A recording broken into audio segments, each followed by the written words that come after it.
오늘날 돈으로 사지 못하는 것은 거의 없습니다. 감옥에서도 돈만 내면 더 좋은 방으로 옮겨갈 수 있고, 아기를 가지기 위해 미국보다 저렴한 인도인 대리모를 구할 수도 있습니다. 실로 돈 앞에서 무엇이든 사고 파는 황금만능주의 세상입니다. 그리고 사람들은 돈을 위해 이전까지는 상상조차 못하던 일에 뛰어들고는 합니다. 이를테면 삭발 후에 빈 머리에 광고를 씹거나 의료 실험의 대상이 되는 시기입니다.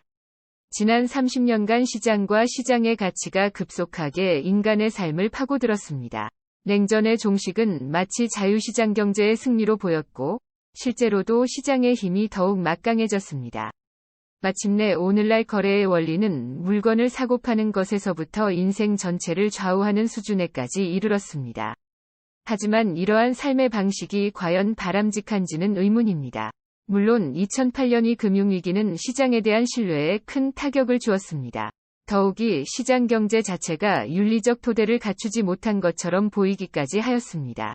일각에서는 인간의 탐욕을 비난하기도 했지만, 이는 지나치게 단순하고 불완전한 설명입니다.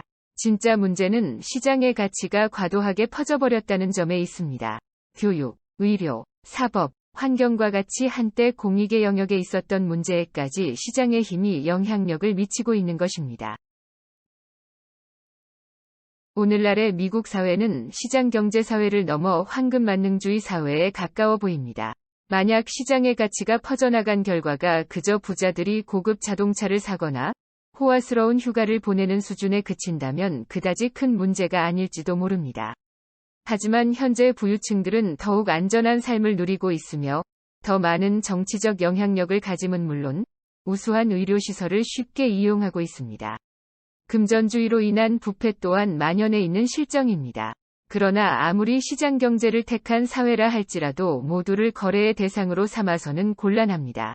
대표적으로 한때 미국에서 그러하였듯 인간을 사고 파는 일은 분명 잘못되었습니다. 아이를 사고 파는 것 역시 잘못이고, 누군가를 고용하여 배심 의무를 대신하게 하는 것도 잘못입니다. 개탄스럽게도 시장의 역할이 확장됨에 따라 시장이 경제를 움직이기 위한 도구가 아닌 시장만능사회의 주인이 되어가고 있습니다. 물론 무엇이든 경제적 관점에서 평가하는 데 익숙한 오늘날, 사회에서의 시장의 역할을 재검토하는 일은 결코 쉽지 않아 보입니다. 이미 대부분의 사람들은 시장을 깊이 신뢰하는 반면, 이른바 공공담론에 대한 신뢰는 그다지 높지 않습니다. 정치적 논의는 심각하게 양극화되어 있으며 그마저 시장 논리에 잠식되어가는 상황입니다. 더구나 시장의 논리는 어떠한 윤리적 판단도 요구하지 않기에 윤리적 질문은 제기조차 되지 못하고 있습니다. 만약 레스토랑 지배인에게 팁을 준다면 더 좋은 자리를 얻을 수 있을 것입니다. 이런 소소한 뒷돈이 점차 공공연해지고 있습니다. 공항에서는 보안 검색을 빠르게 통과하는 상품을 팔고, 놀이공원에서는 비싼 티켓을 산 손님에게 압주를 내줍니다. 물론 사람들은 합법적인 새치기를 하고자 기꺼이 돈을 지불합니다. 심지어 줄을 대신 서주거나 희귀한 제품을 대신 구매해주는 서비스도 나왔습니다. 인기가 많은 공연이 티켓은 물론 국회 청문회의 방청권조차 그 대상이 되고 있습니다. 물론 철저하게 경제적 관점에서 보자면 이는 바람직한 현상입니다. 길게 줄을 늘어서는 일이야말로 그 자체로 비효율적인 자원 낭비에 불과하기 때문입니다. 더욱이 대신 줄을 서주는 사람은 경제적으로 어려운 형편일 가능성이 큰 만큼 소액이라도 돈을 버는 일은 이들에게도 도움이 됩니다. 시장의 지지자들은 이러한 거래야말로 개인에게 더 많은 선택의 자유를 주었다고 역설합니다. 시장 지지자들은 다른 이들의 기본권을 침해하지 않는다면 얼마든지 원하는 것을 사고 팔도록 허락하라고 주장합니다. 만약 사람들이 무언가에 돈을 지불한다면 설령 그것이 본래 공짜였을지라도 어쨌든 가치가 생겨난 것이라는 게 그들의 주장입니다. 물론 사람을 고용한 사람은 몸이 편하고 대신 줄을 서주는 사람도 돈을 벌었으니 어쨌든 모두가 승리한 것처럼 보이기도 합니다. 하지만 이러한 주장에는 문제가 있습니다. 설령 시장이 자원을 더욱 효율적으로 분배하더라도 거래 행위 자체가 오히려 가치를 왜곡시키기도 합니다. 일례로 국회 청문회의 방청권을 무료로 푸는 이유는 시민들에게 정치 참여의 권리가 있으며 그것이 곧 정책 결정 과정의 일부이기 때문입니다. 만약 국회 방청권조차 상품이 된다면 그만큼 국민의 기본권조차 불평등하게 분배될 수밖에 없습니다. 이처럼 돈을 지불하는 이에게 우선권을 제공하는 풍조는 어떤 의미에서 사회를 더욱 나쁜 방향으로 이끌어가고 있습니다. 미국의 비영리 단체인 프로젝트 프리벤션의 창립자인 바바라 해리스는 아이들이 태어나면서부터 약물에 중독되는 문제를 막고자 약물 중독 여성들에게 불임 수술비 $300를 제공했습니다. 많은 이들이 이에 분개했지만 적어도 시장의 관점에서 보자면 여기에는 어떠한 문제도 없습니다. 외부의 강요 없이 두 사람의 사적인 거래에 불과하기 때문입니다. 하지만 경제 이상을 생각하고 인간의 가치를 소중히 여기는 사람들에게 이는 돈으로 불임을 강요한 것이나 다름없습니다. 약물 중독 여성이 합리적 선택을 하기란 어렵기 때문입니다. 나아가 그들은 돈이 아닌 다른 동기를 가져야 마땅할 일에 돈을 지불하는 행위야말로 그러한 행동을 더럽힐 뿐 아니라 사람의 가치마저 깎아내린다고 생각합니다. 오늘날 시장 경제가 생활 속에 깊이 침투하며 경제학자들은 더 많은 딜레마에 부딪히게 되었습니다. 이에 경제학이라는 학문 자체도 변화를 겪고 있으니 대외무역과 같은 좁은 의미의 경제학에서 벗어나 인간 행동을 다루는 종합과학으로 발전하려는 모습을 보이고 있습니다. 즉, 삶의 다양한 영역에서 인간이 어떻게 선택을 내리는지를 설명하겠다는 야심찬 도전에 나선 것입니다. 이러한 관점에서 인간이란 언제나 자신의 이익을 극대화하고자 행동하는 존재에 지나지 않으며, 따라서 인간 사회의 모든 상호작용 역시 경제적으로 계산될 수 있습니다. 이를테면 사랑에 빠질 때도 비용과 편익을 계산해 상대를 고른다는 것입니다. 하지만 이는 인간의 다양한 동기와 행동을 지나치게 단순화한다는 점에서 많은 문제점이 존재합니다. 따라서 경제학 혹은 시장 중심의 사고방식이 단순한 상품 경제의 영역을 벗어나기 위해서는 도덕적 문제를 다루어야만 합니다.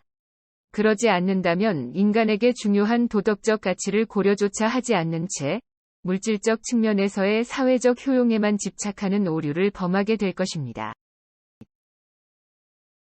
사람에게 경제적 동기를 주어 행동을 유도하는 방식은 경제학적으로 그럴듯해 보이지만 실은 상당한 문제점을 안고 있습니다.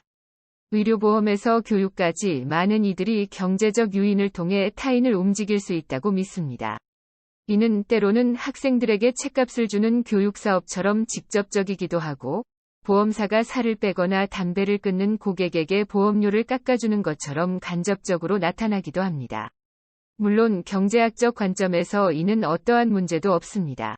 다만 해당 정책이나 방침이 얼마나 비용 대비 효율성이 좋은지를 따질 뿐입니다.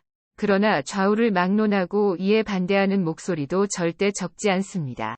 일례로 보수주의자들은 살을 빼는 사람에게 돈을 주는 동기부여는 오히려 게으른 자들에게 상을 주는 것이라며 반대합니다. 다른 사람들이 어떠한 대가도 받지 않는 채 날렵한 몸매를 유지하고 있는 만큼 살찐 이들이 마땅히 해야 할 일에 추가적인 돈을 주는 행위 자체가 불공평하다는 것입니다. 한편 진보주의자들은 기업이 특정한 기준에 따라 고객을 분류하는 행위가 결국에는 차별로 이어질 수 있다는 이유로 경제적 유인에 반대합니다. 어떤 사람들은 건강한 생활에 돈을 주는 것은 교묘한 뇌물 주기에 지나지 않으며 경제적 유인이 다른 바람직한 동기를 대체해서는 곤란하다는 입장을 표하기도 하였습니다. 경제적 동기에 대한 지나친 강조는 공익, 관용, 의무와 같은 다양한 동기를 해친다는 것입니다. 왜 사람들이 선물을 주고받는지는 경제학자들이 풀기 어려워하는 문제입니다. 무언가를 남에게 주는 행위는 비효율적이며 심지어 비이성적으로 보이기까지 합니다. 더욱이 주는 사람의 생각과 받는 사람의 기대 사이에는 상당한 간격이 존재하는데 경제학적인 관점에서 이는 선물의 가치를 떨어뜨리는 것으로 여겨집니다. 물론 일부 경제학자들은 선물을 통해 주고받는 사람의 관계가 표현된다고 설명하기도 합니다. 그러나 이러한 설명만으로는 선물에 담긴 우정이나 애정의 진실성을 모두 이해하기 어렵습니다. 만약 현금이나 상품권을 선물로 준다면 경제적 효용은 있을지도 모르지만 인간적인 친밀함을 보여주기란 한참이나 부족할 것입니다. 근본적으로 돈을 주고 친구를 살 수는 없습니다. 비록 누군가에게 돈을 주고 친구 역할을 맡길 수는 있을지언정 금전적 거래가 곧바로 인간관계로 변하지는 않기 때문입니다. 이처럼 세상에는 돈으로 사지 못하는 것들도 분명 존재합니다. 일례로 과학적 발견을 인정받아 노벨상을 타는 일은 학자에게 둘도 없는 성취일 것입니다. 하지만 만약 돈으로 상을 사고 팔 수 있다면 수상의 의미 자체가 사라지게 됩니다.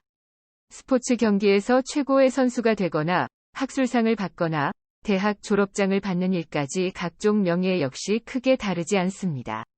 이들을 얻기 위해 돈을 쓴다면 오히려 그 가치가 훼손될 뿐입니다. 시장 경제가 고도로 발달한 현대사회는 마치 무엇이든 돈으로 사고 팔 수 있는 것처럼 보입니다. 하지만 세상에는 우정이나 명예와 같이 금전만으로 얻기 어려운 것들도 분명 존재하고 있습니다. 또한 과연 시장에 맡겨도 되는지 논쟁이 일어나는 분야도 적지 않습니다. 이를테면 아기를 사고 파는 일이 그렇습니다. 판사이자 법학 교수인 리차드 포스너는 아기 거래가 기존의 입양제도보다 더욱 효율적으로 아이를 나눌 수 있다고 주장합니다. 하지만 시장 경제의 원칙을 아기 문제에 가져오려는 시도는 결코 바람직하지 않습니다. 아기가 돈에 팔린다면 그를 가장 사랑해주는 부모가 아닌 단순히 가장 많은 돈을 지불한 부모의 품으로 갈 것입니다. 이뿐만 아니라 더욱 매력적이거나 똑똑해 보이는 아기가 다른 아기들보다 더 높은 가치를 가지게 될 가능성이 큽니다. 과연 많은 돈을 쓰는 부모가 곧 좋은 부모인지, 아기들 사이에 가격 차이를 두는 것이 옳은지 묻지 않을 수 없습니다. 무엇보다도 세상에는 물건으로 팔리기에는 너무나 귀중하고 도덕적 무게를 지니는 대상도 존재합니다. 경제적 이해관계를 들이미는 행위가 오히려 다른 숭고한 동기를 망쳐놓는 일도 있습니다. 스위스에서는 상당량의 전기를 핵발전소에서 얻으며 따라서 핵폐기물을 처리할 장소를 찾아야 합니다. 이에 담당자들이 한마을의 여론을 조사하였는데 51%가 핵폐기물 수용 자체를 바라지는 않지만 시민적 의무감으로 수긍하겠노라 답변했습니다. 하지만 여기에 경제적 보상이 추가되자 오히려 찬성 응답자가 줄어들었습니다. 자금 지원이 일종의 뇌물로 받아들여졌고 그것이 주민들의 시민적 도덕성을 상하게 했던 것입니다. 영국 경제학자 프레드 허쉬는 이를 사업화 효과로 설명했습니다. 해당 현상은 당연하게 여겨졌던 시장의 도덕적 중립성을 되돌아보게 했습니다. 따라서 모든 분야에 무턱대고 시장 경제의 논리를 도입해서는 곤란할 것입니다. 오늘날 생명보험은 위험을 관리하는 방법, 혹은 가족을 위한 미래계획의 일부로 자연스럽게 받아들여지고 있습니다. 하지만 생명보험이 처음 판매되었을 때에는 이를 도덕적으로 불쾌한 것으로 여긴 사람이 적지 않았습니다. 실제 많은 유럽 국가에서는 생명보험을 생명의 값을 매기는 역겨운 행위로 간주해 금지하기도 했습니다. 심지어 살인을 부추길까 봐 두려워하는 이들도 있었습니다. 그리하여 생명보험 판매자들은 책임감 있는 가장이라면 유사시 가족을 지킬 방안을 갖추어야 한다는 식으로 상품을 포장했습니다. 비록 생명의 가격을 붙이는 행위가 받아들여지기에는 다소의 시간이 걸렸지만 어쨌든 생명보험 자체는 상당한 인기를 끌었습니다. 이처럼 사람들의 행동이란 변화하기 마련이고 보험이 다루는 범위도 점차 늘어났습니다. 마찬가지로 초기에 피보험 이익인 은 가족에 한정되었지만 이 역시 확대되었습니다. 그리하여 오늘날 사업가들은 사업 상대를, 기업은 경영진을 보장의 대상으로 삼고 있습니다. 즉, 종업원들을 보험에 가입시킨 회사가 그들의 삶과 죽음에 관한 이해관계를 가지기에 이른 것입니다. 하지만 이처럼 보험의 보장 범위가 넓어지고 동시에 복잡해지는 현상을 우려하는 목소리도 적지 않습니다. 일부 회사들은 사원을 보험에 가입시키고 차후 보험금을 회사가 챙기는 이른바 청소부 보험을 도입해 논란을 일으키기도 했습니다. 회사가 저임금이나 비정규직까지 보험에 가입시킨 다음 그들의 죽음을 통해 돈을 벌었기 때문입니다. 윤리학자들은 이러한 방침이 종업원의 동의를 얻거나 그들에게 충분한 정보를 주지 않은 채 행해졌다는 점을 비판했습니다. 하지만 보다 근본적인 문제는 직원들을 마치 상품처럼 여기고 보험의 도덕적인 기초 자체를 허물어버렸다는 부분에 있습니다.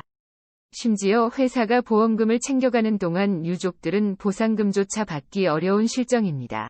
최근에는 말기 환자의 생명보험을 사고 파는 행위가 새로운 윤리적 논쟁거리가 되고 있습니다. 이는 생명보험을 든 환자가 가망 없는 병에 걸렸을 때 투자자가 그에게 당장 돈을 주는 대신 사후 보험금을 챙겨가는 거래를 의미합니다. 바로 말해 환자에게는 당장의 $50,000가 사후의 $100,000보다 가치 있을 수도 있다는 것입니다. 하지만 죽음을 정확히 예측하기는 어렵기에 투자자는 그가 죽기만을 바랄 수밖에 없습니다. 이처럼 누군가의 죽음이 다른 이의 경제적 이익이 되는 상황은 그만큼 사회적 도덕을 약화시킬지도 모릅니다. 50년 전 야구장의 가장 싼 좌석과 비싼 좌석의 가격 차이는 미미한 수준이었습니다. 최고가가 $3, 최저가가 $1.5에 불과하였기 때문입니다. 그러나 현재 그 차이는 20배가 넘게 벌어졌습니다. 뉴욕 양키즈 홈구장의 예를 들면 가장 저렴한 외야석은 $12인 반면 특별 박스석의 가격은 $260 이상입니다. 즉, 과거에는 부자와 빈민이 옆에 앉아 함께 경기를 관람했습니다. 아이들은 스포츠 스타의 사인을 받기 위해 경기장 밖에서 줄을 서서 기다렸는데 물론 여기에는 돈이 들지 않았습니다.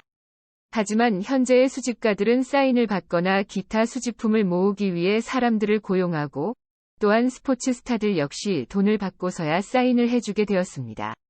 이러한 현실 속에서 경기장의 전통적인 이름들마저 후원기업의 이름으로 바뀌어가고 있습니다. 작가들은 돈을 받고 책 속에 간접 광고를 넣으며 항공사는 냅킨과 같은 곳에까지 광고를 싣습니다. 집을 광고로 덮는 대가로 주택담보대출금을 갚아주겠노라고 제안하는 회사까지 나왔습니다. 실로 모든 것이 상업화되는 시대가 아닐 수 없습니다. 그러나 상업적 후원이 후원 대상의 성격을 바꿔버릴 위험성이 존재합니다. 일례로 대표적인 아동서적 출판사인 스콜라스틱의 경우 미국 석탄재단의 지원을 받아 교육 자료를 만들었는데 그 결과는 왜곡으로 가득한 서적이었습니다. 석탄 산업의 장점을 강조한 반면 채굴사고나 오염 문제는 다루지 않았기 때문입니다. 이처럼 교육에 상업적 이해관계를 개입시키는 일은 근본적으로 문제가 있습니다. 교육이란 비판적 사고방법을 가르쳐야 하며 따라서 아이들은 자신이 무엇을 원하는지에 대해서도 생각해 볼 수 있어야 합니다. 하지만 광고란 사람들을 생각 없이 소비하도록 만듭니다. 한마디로 교과서에 광고를 싣는 행위는 그 자체로 교육의 참된 목적과 어긋나는 것입니다.